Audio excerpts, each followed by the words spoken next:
There have been some shocking moments in Marvel films throughout the years, but in the comics there have been even more of them. Comic book writers have written some plot lines that will wow and surprise you, and make you wonder where these ideas came from. Let's take a look at some of these storylines and see if you believe they should have been used or if they're just a bit too much. And as we go through our list, don't forget to comment and like our video, and then subscribe and join the notification squad for more awesome videos like this every day. You need me to do anything else? Now before we start our Marvel list, can you guess this movie from these emojis? Stay tuned for the answer at the end of our video.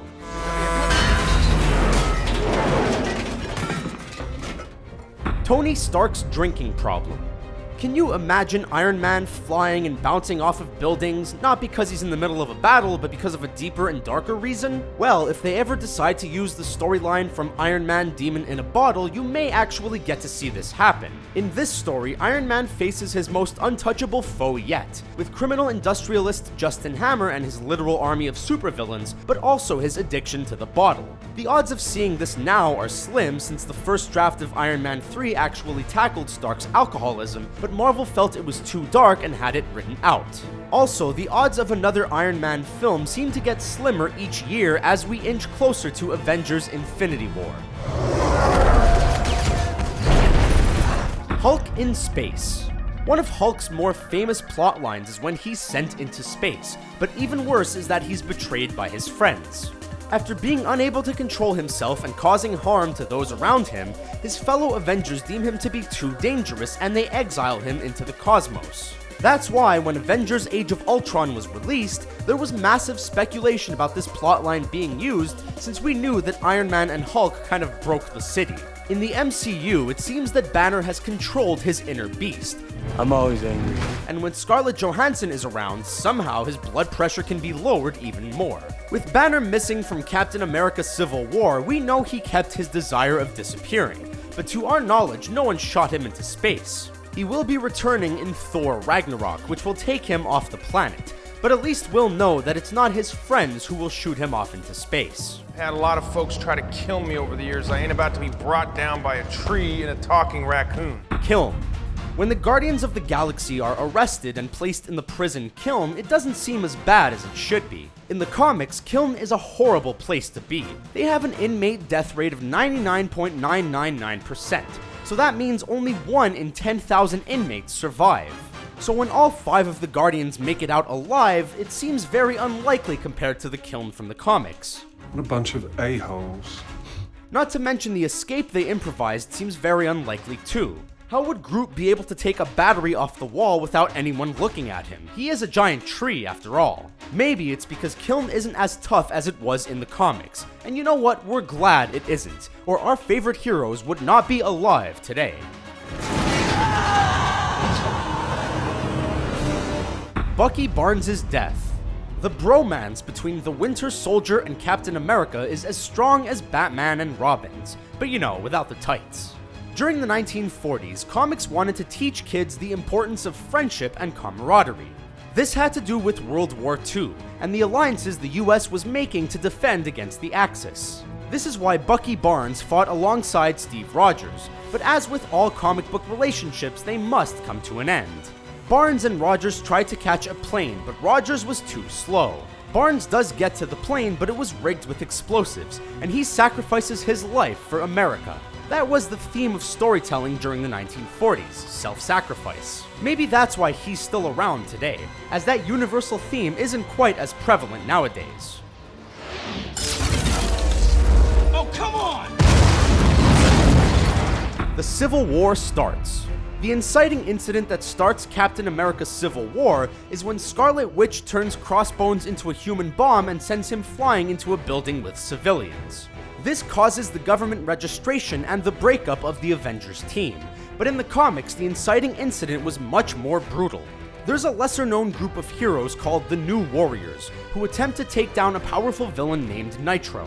They aren't able to stop Nitro, and this villain lets his power loose, releasing a powerful blast that kills over 600 civilians, many of them children. This is a storyline from the comics that you will never see from a company owned by Disney. Not to mention the fact that it would hurt the vibe of the Marvel Cinematic Universe. Hank Pym's anger issues. Hank Pym, the original Ant-Man, was the most popular iteration to most comic book readers, so when Marvel decided to focus on Scott Lang in the Ant-Man film, many fans were surprised. You might not have been too surprised though if you remember the comic book storyline between Pym and his wife. In a few comics, Pym gets angry at his wife Janet for talking back to him, so he decides to slap her. That's right, our superhero is a disturbing user of domestic violence. It's hard to imagine Marvel making a film with a superhero who beats his wife. The film did mention Pym's temper, and he does give Mitchell Carson a good punch in the nose. Easy, Hank. You mention my wife again, and I'll show you ferocity. To be fair though, Carson kind of deserved it, whereas Pym's wife never did, plus you just shouldn't hit your wife. Let's see if the Wasp mentions any memories of her mom and dad fighting in the sequel due in 2018.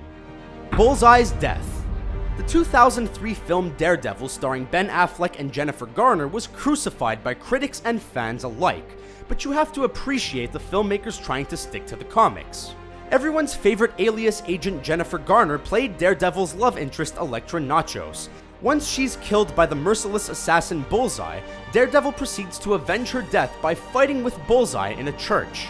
Daredevil pushes him out of a window and he lands on the hood of a car, injured but alive.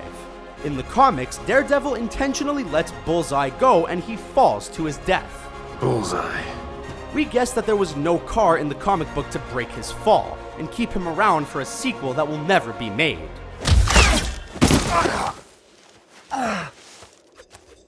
You didn't see that coming? Incestuous Quicksilver and Scarlet Witch.